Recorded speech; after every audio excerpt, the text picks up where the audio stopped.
Around 150 million tons of tomatoes are grown worldwide every year. In Iceland, the production is approximately 1,300 tons yearly. In Iceland, many tomato farmers grow various types of tomatoes, big and small. But how are the tomatoes grown? We were lucky to meet Dorothea, a young tomato farmer at Fríðheimar in Iceland. She told us how her family grows tomatoes using geothermal energy and ecological ways of production. Við mjög vel staðsett hérna í Fríðheimum til þess að rækta tómata og það af því það svo mikið að heitu vatni hérna í kringum okkur. Við með hver hérna upp á hæðinni hérna í Reykholti sem heitir Reykholtshver og vatni úr honum 95 gráðu heitt. Þannig það næstuð sjóðandi og það skiptir miklu máli fyrir okkur því við þurfum akkurat þetta hitastig alla daga ársins. Þannig hérna inni alltaf sól og sumar, mjög næs. Svo við með náttúrulega grænt rafmagn eins og við köllum það. Og okkur á Íslandi finnst það bara mjög sjálfsagt en það það alls ekki, sérstaklega í garðyrkju. En við að nota rafmagn frá virkjun hérna 40 km frá okkur, frá HS Orku, kölluð Brúavirkjun. Og bara okkar garðyrkjustöð að nota jafn mikið rafmagn og 7.000 manna bæjarfélag. Þannig það frekar fljótt að telja. Og við að lýsa plönturnar cirka 17 tíma sólarhringa yfir veturinn sem við styttum niður í 14 tíma yfir sumarið, júní, júlí og ágúst. Og það reyndar slökkt á þeim núna því að það svo bjart úti, en já, venjulega kveikt á ljósum. Maybe you have heard of the term green energy without knowing what it actually means. Green energy refers to energy generated from natural, renewable sources with minimal environmental impact, especially compared to fossil fuels. Solar energy is energy harnessed from the sun using solar panels. Wind energy is generated with wind turbines that convert wind into electricity. Hydropower is an energy produced from water movement, typically through dams. Geothermal energy is an energy derived from the heat stored beneath the Earth's surface. Biomass is an organic material, plants, wood, waste, that is burned or decomposed to produce energy. Tidal and wave energy is an energy generated from the movement of ocean tides and waves. Green energy is critical to sustainable development because it helps combat climate change, reduces air pollution, and conserves natural resources. While green energy has many environmental and sustainability benefits, some negative aspects and challenges are associated with certain types of renewable energy.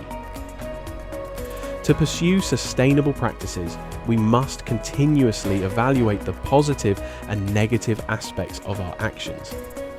Each type of green energy has unique advantages but faces challenges related to geography, environmental impact, technological limitations, and waste. The goal is to continue improving these technologies and mitigating their downsides to make them more sustainable and efficient. When comparing the ecological footprints, locally grown greenhouse tomatoes in Iceland often have a lower impact than imported ones, despite the energy used for heating.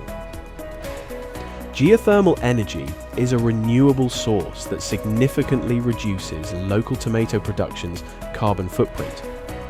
Therefore, comparing Icelandic greenhouse agriculture to greenhouse production of vegetables and tomatoes in other European countries shows that in Iceland, the emission from such production is lower than in countries using non-reusable electricity for heating and light.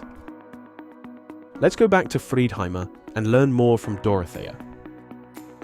Og svo fyrir plönturnar þá vorum við að nota sama vatn til þess að vökva þær eins og við drekkum heima hjá okkur og aftur finnst Íslendingum það mjög sjálfsagt en það skiptir ótrúlega miklu máli af því eins og tómatar þeir eru 92% vatn þannig að hreint vatn gerir hreina tómata.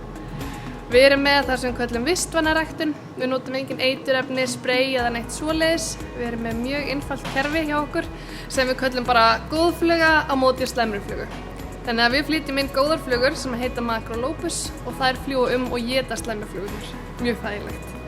Svo við með þessa. Hérna, við með 1500 býflugur hjá okkur sem að fljúga og frjóvga blómin. Þannig að þær eru alveg mikilvægastu starfsmennirnir okkar, koma í svona kössum alla leið frá Hollandi og Belgíu.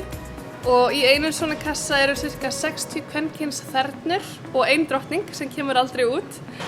Og þær bara fljúga og frjóvga blómin, nema drottningin hún er inn í kassanum áfram og býr til ný egg og úr þeim koma nýjar flugur. Og það eru mest karlflugur. Þeir hafa bara allt annað tilgang í lífinu. Þeirra tilgangur er að fljúga og leita nýrri drottningu. Þannig að þeir hafa engan áhuga á plöntunum. Þannig að við erum að flytja inn svona 6, 7, 8 bú í hverju einustu viku, bara til þess að passa að halda öllu jafnvægi hjá okkur. En hver þerna eða hver kvenkyns fluga er ótrúlega öflug og getur verið að frjóvga cirka 2000 blóm á hverjum einustu degi. Þær eru svo klárar að þær merkja blómin sem þær eru búnar að frjóvga bara fyrir sjálfa sig svo það sé ekki alltaf að fara í sama blómið. Og við getum séð þessi merki til þess að passa að við séum með, ekki of mikið af flugum og ekki of lítið af flugum og allt sé í þessu rétta jafnvægi hjá okkur. Og svo með plönturnar. Að við sáum öllum okkar plöntum frá fræi og þær eru inn í okkar svona uppeldishúsum fyrstu 6 vikurnar. Þá er plantan cirka svona stór, ég veit ekki hvort þetta sjáist. Já. Og tilbúin að fara út í stærri gróðurhúsin. En þá þurfa cirka aðra 7 vikur að líða þangað til við fáum fyrsta rauða tómatinn. Það getur verið pínu erfiður tími að við erum að gefa þeim alla lýsingu, alla vinnuna í kringum þær og allt það án þess að fá neina uppskeru. Þannig að við erum með það sem við köllum milliplöntunarkerfi, þannig að við setjum nýju plönturnar inn á milli þeirra eldri, tökum toppinn af eldri plöntunum þannig að þær hætta að framleiða nýja tómata og setja síðustu orkuna í bara sína tómata sem eru nú þegar á plöntunni. Þannig að þegar eldri plantan er að klára sína síðustu tómata, þá er nýja plantan að byrja með sína fyrstu. Þannig að við náum að halda uppskjörunni gangandi allan ársins hring. Og hver planta, hún vex cirka 25 cm á viku, þannig að þær verða cirka 9 metra langar í lokin, lifa í 9 mánuði. Og í hverri viku þá þurfum við að fara í gegnum allar okkar plöntur, vefja þeim hérna bandið, annars myndi þær bara vaxa og brotna, taka af 3 laufblöð og tína rauðu tómatana. Og þetta er allt gert í höndunum, þannig að það er alveg heljarinn að vinna í kringum hverja plöntu. En við erum með líka sem betur fyrir mjög góða hjálp frá tækninni. Við erum með stýritölvu í hverju einasta gróðurhúsi sem er tengd við veðurstöð upp á þaki, sem er tengd við móður PC-tölvu, sem er tengd við internetið. Þannig að tölvan sér alfarið hitastig, rakastig, opna og loka gluggunum, slökkva ljósin þegar það er nógu bjart úti og svo framvegis.